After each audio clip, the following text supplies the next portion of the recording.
Hello! I would like to start this video out by saying that I have never done something like this before, nor am I an expert in anything I will be talking about. I am also not a YouTuber, so I'm sorry about the quality of my microphone. But this video, it gripped me by the shoulders and told me I had to make this. Because I want to talk about all of the things that really stood out to me and made this quite possibly my favorite Sanders Sides episode to date.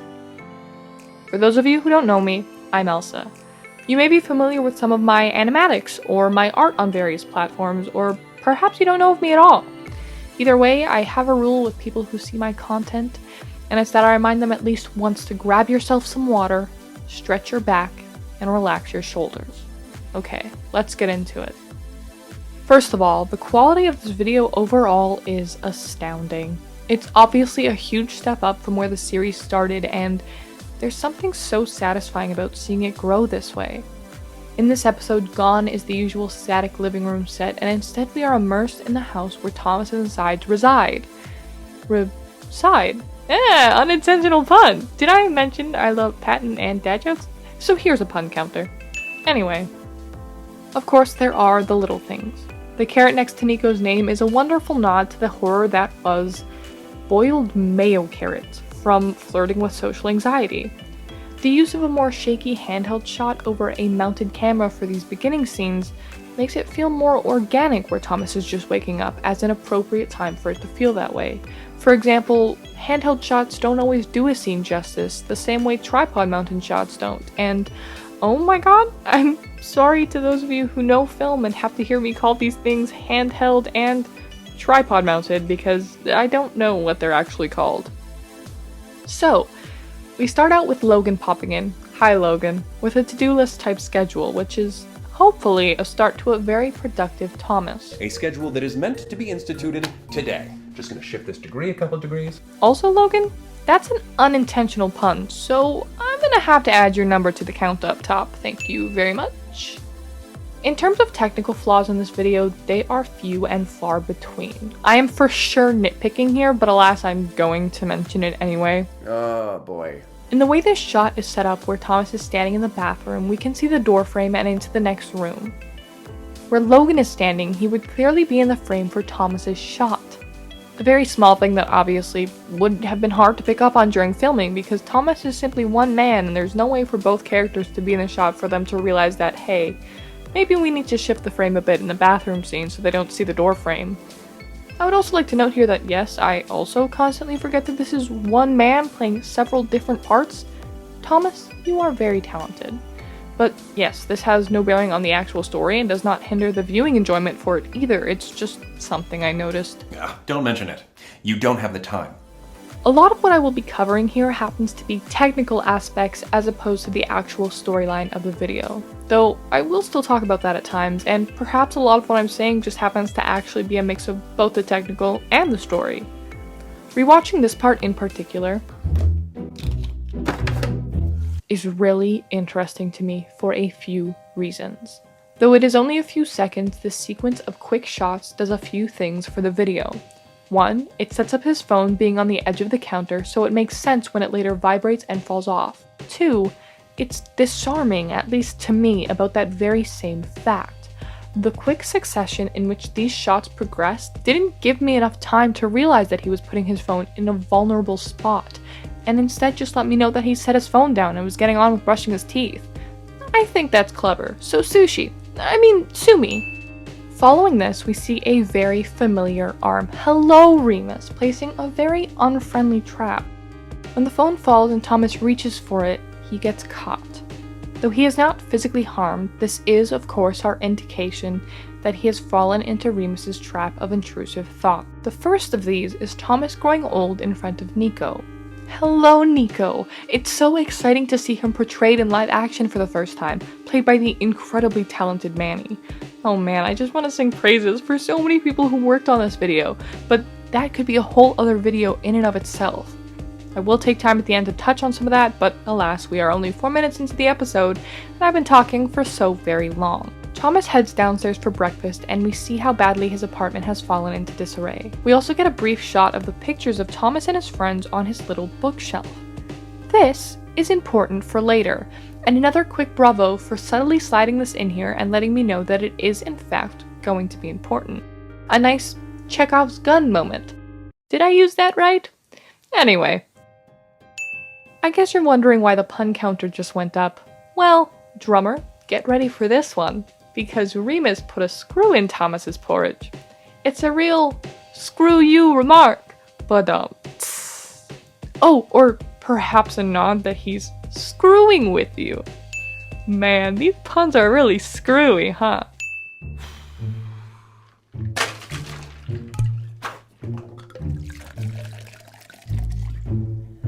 Nice Dutch angle on Remus and all the implications that stem from that. From him being askew and unhinged to the idea of him toying with and warping reality.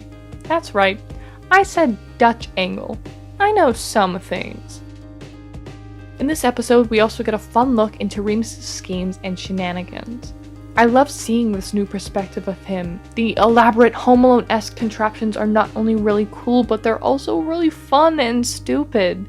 And the excitement on his face, I love it. This is great. Now, the seeds have been planted, and as the intrusive thoughts of potentially choking on the porridge come up, Thomas makes the following remark. You're not listening. There might be something in the oatmeal, and if I choked, there would be nothing I could do because I'm all alone. Remember that shot of the photos I mentioned would be important? Shall we say reprise of that shot is now seen. Notice the lack of Thomas's friends after he mentions being scared of being alone? Nice one, Remus.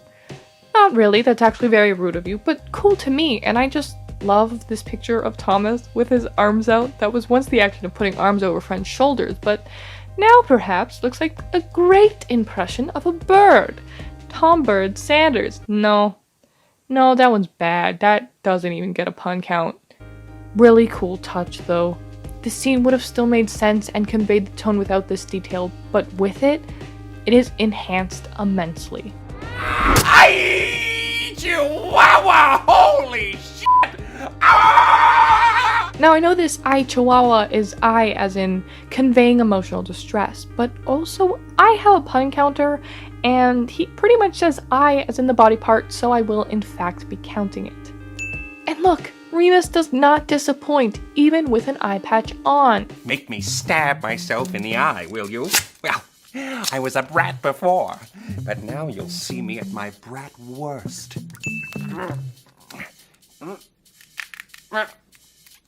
Also, here is one of my absolute favorite things in this episode. Remus sets up another trap for Thomas and, in calling his attention to it, makes this sound. Sure, this is a whistle that would definitely catch Thomas's attention, but also, it's a text tone, which is a direct link to one of the main focuses of the video, the text that Nico is not replying to. I'm assuming this is intentional, and for the record, I haven't seen anyone else point this out, because I haven't been looking. In fact, I've been very adamant about not looking into this stuff until I'm done this video. I want this to be a reflection of my thoughts and the things I caught on to, even if that means I'm missing some. Feel free to point out anything I missed in the comments below too, or maybe something I pointed out that you missed. I'd love to read those. The utilization of lighting throughout this whole video is wow. My sister is a lighting technician for theater, and after making her watch this episode, she spoke very highly of the lighting too. More on this a little later, but first... The closet is begging you to be organized. You see, it's a humorous remark because closets aren't sentient. Logan, you are on a roll. Is that a real pun? I don't know, but I think Patton would have laughed at it, and I sure did, so I'm counting it. Plus, he does mention it's a humorous remark, and I'm in charge of the counter, so I make the rules. I really love this little part where Thomas looks into the closet here. We see those Dutch angles again, which, of course, gives us that eerie feeling and lets us know that Remus has taken us out of reality. But in the closet at first, it's the horned demon that we later see stabbing Remus in a way he likes? I will not be looking into that any further, but when Thomas looks, he sees Nico. There's a lot of implication and potential symbolism here. It could be that Remus wants him to see Nico to drop his guard a bit so he would inevitably, get stabbed. It's also this idea that the monster in his closet, so to speak, is the impending dread of those unanswered messages, which is, of course, the main reason Remus is having such a ball of a time here. Part of me also wants to consider the possibility that it isn't Remus's doing at all, though once I gave this point a bit more thought, I realized it did not make sense. I was going to mention that in the first trap, Thomas mentions the fear of being alone. In the second, we get the flash of Nico in his closet because that's what's on Thomas's mind. In the third, Remus fully capitalizes on what he sees to be plaguing Thomas the most, which is Nico. A more gradual build where Remus plants the seeds but Thomas is growing the trees from them, and then Remus steals the fruit. But then I remembered that the first trap was actually Thomas growing old in front of Nico, which just unravels what my thoughts were. You couldn't have possibly thought that was right. It was a stab. No biggie, we move on. Also, whoa, it was a stab? Nice. I love seeing, yet again, how harmless Remus appears to be to Logan. He is so sure of himself here that the masked demon fully turns away from the man in the tie. Logan, are we gonna do this or what? It's not as fun if it's just me! Look, even if Logan joined in, it still would be just him because they're all the same person. Throwback to Patton's iconic joke. Whoa, is there 4 people in here or is it just me? Ah, I got it. That was a thinker. I like it. Did I mention I love Patton? Yes, several times now. Good to know. The use of Thomas's phone reminders to constantly pull his attention to the text messages is not only a really nice way for him to get on his phone, as opposed to if he just kept picking it up to look at the text, but it's also incredibly relatable, at least to me. I've set reminders on my phone before, usually to keep me on track when I'm doing schoolwork. Unfortunately, when I get on to look at the notification, I usually also open up Instagram and don't get the work done that I need to. I just really like that there's a reason behind every shot and every action. I will not stop singing the praises of the team for this episode. Here comes my favorite part of the entire video. Thomas thinks perhaps there might be a person under those covers, and while this is a very surface level thing, it also kind of lends a hand to the notion that there is no man. Of course it's a pillow and not a person, but what I mean is the lack of Nico. Of course, we aren't lacking Nico for long because here he is. What? What do you want? God, you are so annoying. I was just being nice. The lighting, once again, brilliant. It isn't just coming from the closet anymore, it's enveloped the entire room. It's taken over Thomas's thoughts completely. And the words Nico says? This scene is so impactful. It shows exactly where Thomas's head is at, but also, I am infatuated with the showing of Remus puppeteering Nico here. Cutting back and forth to Remus feeding Nico these lines, to hearing Remus's voice underneath Nico's. Remus's stretch of power here is so strong and powerful. The realization on Thomas's face when he realizes he, too, is holding a weapon? Wow. And he does intend to fight with it. Of course, this is him fighting against the threat of Nico, who is holding a knife at him, but also, it is kind of fighting against these thoughts while being completely enveloped in them to the point where he is participating within them. He is trapped. Until Logan throws him the metaphorical rope. What the fuchsia? This song is perfect for this scene for a lot of reasons. It starts slow and feels soft while also jarring compared to the seconds before it. Then it hits its stride of being a song one simply must bop their head to, and Logan gives the iconic line, What the hell? Shake what your mama gave you. Although perhaps the music is only turned down so the words Logan and Remus speak can be heard, it's also important to see that when the camera is on Thomas, the song is pumped up to the max volume. Thomas, Nico, come Logan has given him this distraction that is taking away the power from what Remus is saying, simply because it's hard not to focus on music that is audibly overpowering the sounds that Thomas is hearing. In other words, I like that the music seems quieter when Remus is trying to get Thomas's attention back, but on Thomas, the music is still going strong as a means of showing that Remus's voice is being blocked out. The override of the fuchsia light is also impactful. What was once a completely green room, plagued by intrusive thoughts, now has a softer touch. The pink is competing with the green and, in most places, overpowering it. And of course, who would I be not to touch on the lyrics? We break down and we break through. I mean, that's just every Sandersides episode, but also because we can't touch the sky, but sometimes we can get a little closer if we let go. Stop trying to rule the world. It's fully telling Thomas that there are things out of his control, which Logan fully tells him at the beginning of this episode. You are fixating on a situation that is making you feel especially insecure. And that situation is out of your control. He cannot control the fact that Nico is not replying and that he doesn't know why, but he can get a little closer to feeling better when he lets it go. My name is Elsa, and that's close enough to let it go, so I'm just gonna throw up another pun count real quick. More little touches that are neat can be found when Logan is trying so hard to talk to Remus and reason with him without belittling him at all. The spotlight that turns on when he sits, for example, the way he is now holding the knife, then an unsettling lollipop tongue that licks back, doing the nails of a hand that is not attached to him, or anyone for that matter, and the book in his hands, ignoring Dummies for Dummies, that has Remus as a little cartoon on the front, the words, "Are nerds in blue ties bothering you?" and even a little promo for the Thomas Sanders shop. Very cute. Then we see Thomas once again picking up the phone. Instead of feeling the usual panic and sadness and other flurry of emotions from no response, he seems to be feeling angry. The same way Logan is getting angry when this happens.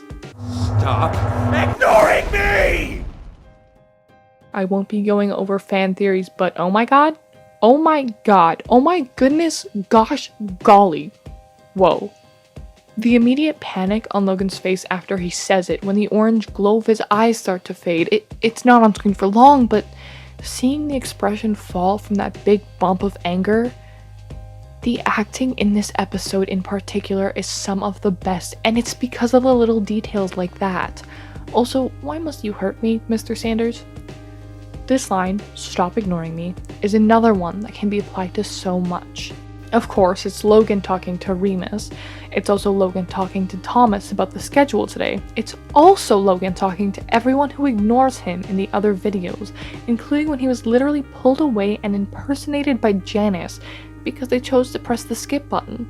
It's Thomas talking to Nico about the messages, and it's also this orange side just bringing up the fact that he exists. All is explained when Mr. Flores FaceTimes Thomas and mentioned that he worked the night shift and had been sleeping since, so he couldn't answer the texts. Then he invites him to go see art, and then my heart shrank 3 sizes that day because... Wait, Thomas, what about our plan? Oh, I'll get to it. I will. All right. I mean, it's not that bad.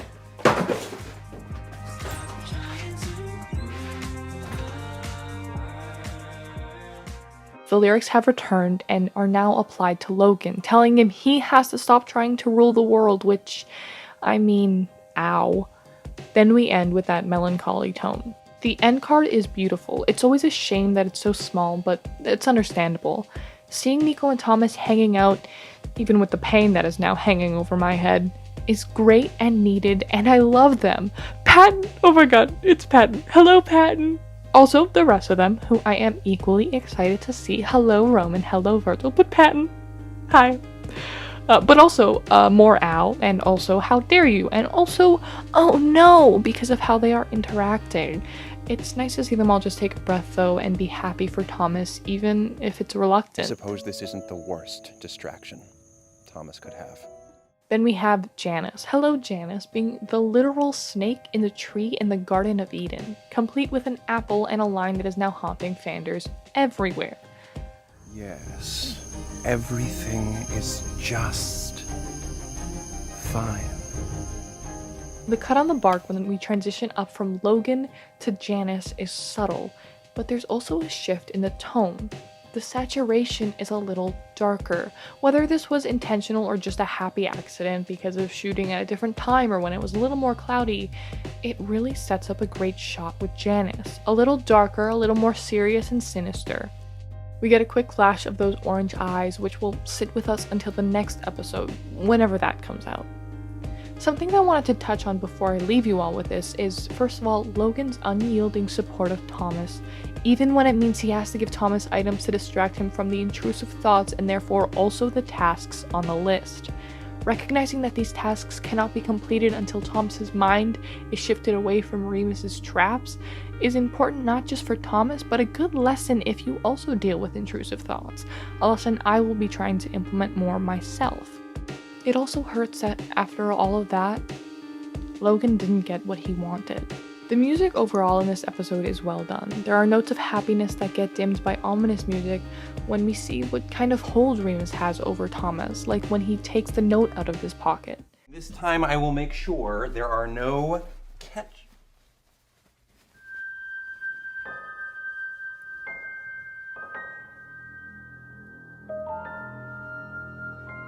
All in all, it enhances every scene in a way that is potentially better implemented than with previous Sandersides videos. The pacing too, such as with the Bratwurst skateboard scheme, is impeccable and hilarious.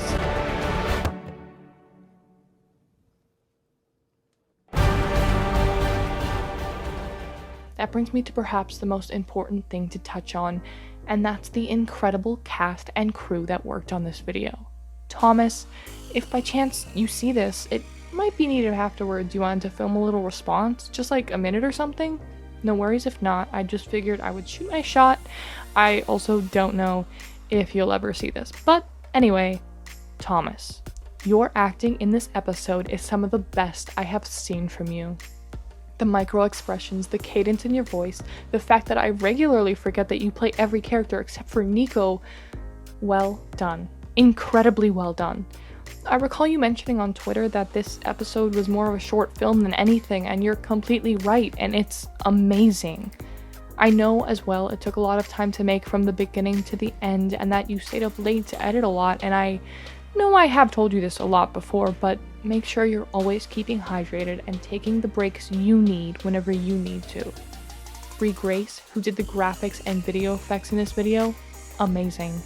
It all felt so organic, and while I obviously know real people can't turn into smoke, seeing it happen, for example to Nico in the dancing scene, just felt so right. I would remind you also to hydrate, but I also remember you telling me about your gigantic water bottle, so I think you have that covered. Manny, your portrayal of Nico was phenomenal.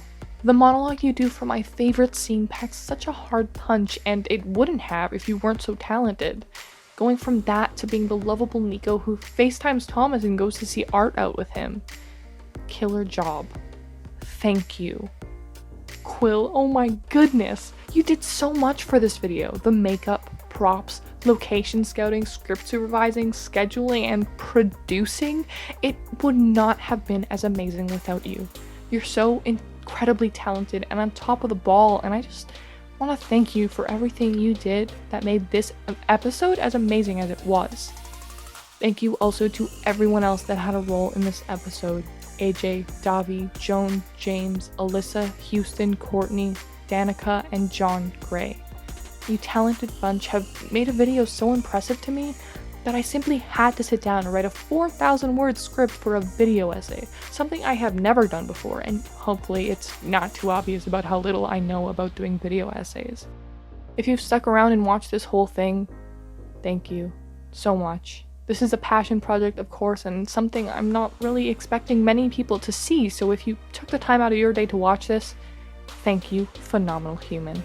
You hydrate too, okay? I do have a Patreon if anyone wants to join. I offer lots of cool stuff. You can also follow me on social media. The links will be down below. Take it easy, guys, gals, and non-binary pals. Peace out.